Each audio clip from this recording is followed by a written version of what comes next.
Hello friends, this is my final thoughts on installation of my cheap Apple CarPlay stereo from Amazon. I paid $75 for it, so a pretty good deal for a budget-minded individual.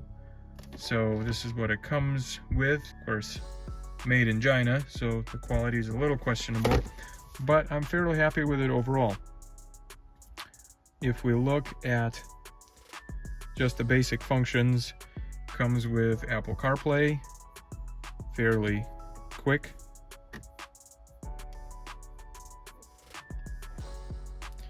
And the setup is pretty simple. You've got access to front-facing camera. There's no front camera hooked up, obviously. I do have a backup cam on this.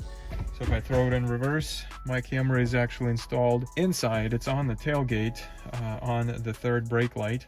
So that way I can keep it out of elements. And of course your Bluetooth here, and your settings are here. Okay, if you're having trouble with your camera image, you can actually toggle through these options: LR, upside down, left, right, upside down. So mirroring close is what works for me. Overall, this is not a JVC or Sony or Alpine unit.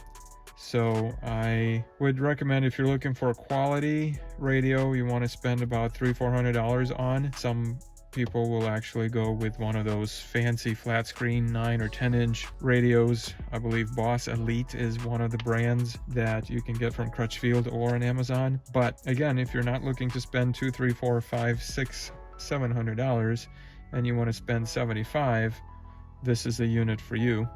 It works for me overall. Looks fairly clean, so I like it. Follow me on this channel for more Xterra content. Thank you for watching, and we'll see you on the next one.